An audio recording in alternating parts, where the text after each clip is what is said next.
So we got a real special number today, the number 12.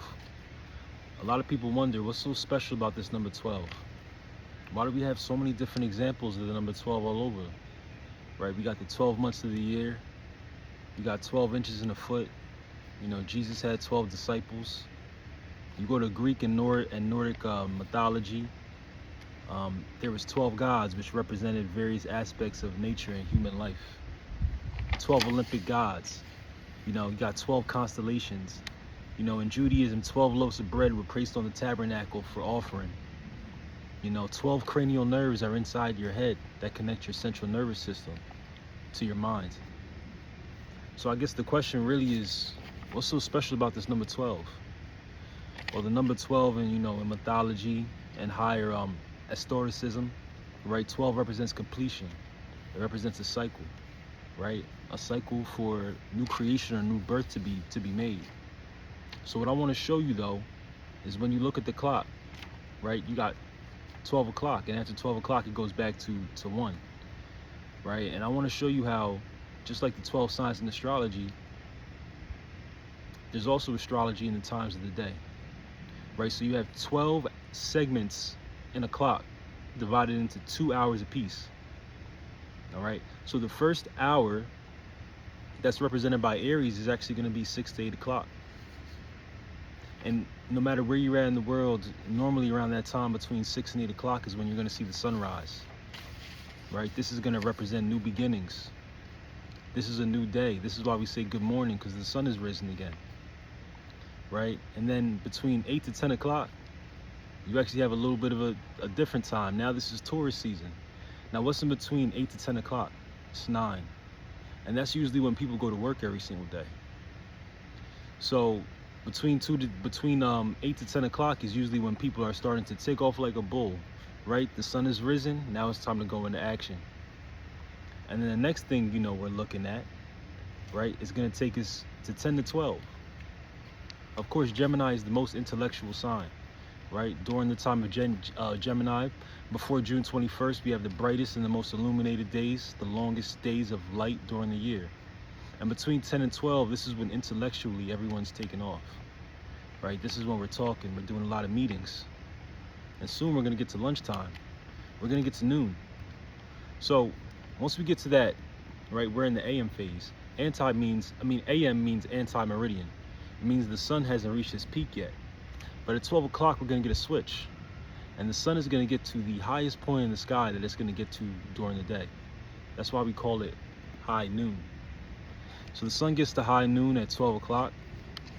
And in the daytime, this represents summer. This also represents Cancer between 12 and 2 o'clock.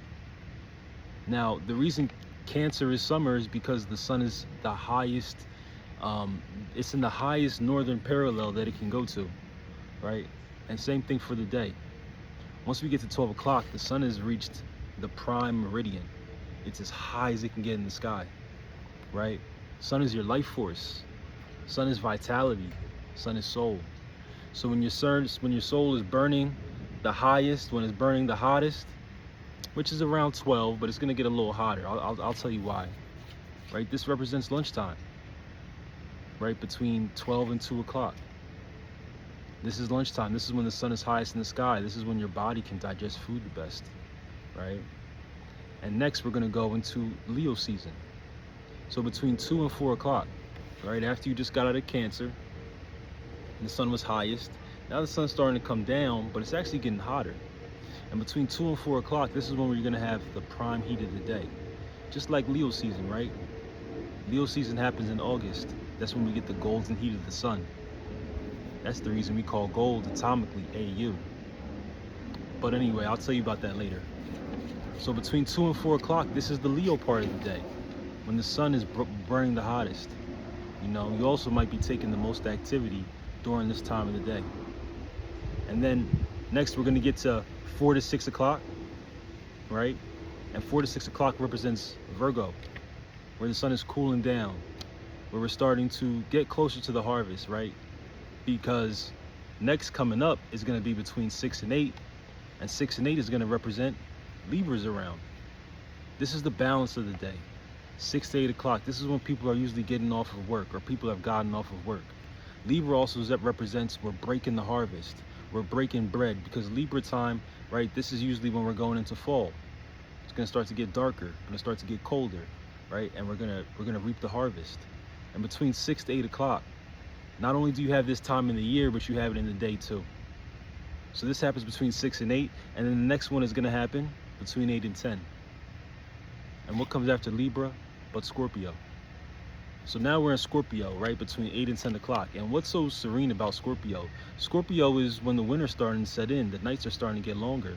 And in our day, right, Scorpio represents when the sun is starting to go down and the darkness is starting to set in between 8 and 10 o'clock. If we keep moving forward, next we're going to have between 10 and 12 o'clock, Sagittarius, right? Sagittarius is when, at the end of Sagittarius, this is Capricorn. This is when the sun is the lowest that it can possibly go on the Tropic of Capricorn. Sagittarius has the darkest days in it. And between 10 and 12 o'clock, this is when the sun is going to reach its lowest point. And at 12 o'clock, instead of being at the prime meridian, the sun is going to be at the anti-meridian. And it's going to be the furthest south that it can probably go before it starts gaining speed and coming back to rise, right? So in the year, the sun is getting back to the springtime, so it's going to the equator. But in the day, the sun is just as far away from wherever your geographical location is. So 10 to 12 represents Sagittarius, when the sun is going to hit the lowest point. And then after that, right, 12 to 2 a.m., you have Capricorn, right?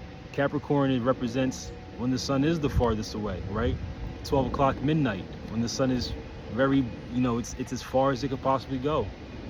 And it's funny because, if you look at some mysticism, sometimes they say this hour is between 1 and 3 in the morning. Some people say 12 and 3. They say this is the witching hours. This is the time where, people can do malefic stuff, right, if they're in tune. Long story short, when the sun is as far away as possible, this is when the darkness sets in, right? And next we're gonna have between 2 and 4 o'clock, right? The early morning hours, right? A lot of people like waking up around 4 o'clock because it's the time of innovation, forward thinking, humanitarianism, right? And Aquarius is ruled by Saturn. So anybody that wakes up at 4 o'clock, they're hard working, right? They got a big dream, just like an Aquarius. And finally, between 4 and 6 o'clock, we've reached Pisces, right? The deepest, darkest waters, right? This is right before the regeneration. And it represents right before sunrise. It represents dreams, spiritual insights, right? And it gives you intuition and empathy, right? That 4 to 6 o'clock hour is very critical. And, across a bunch of different religions, this is part of the reason why they wake up so early during that time of the day, because they want to rise before the sun comes out. So as within, so without. I hope I taught you something about the signs, and I got you out of that cloud. Peace.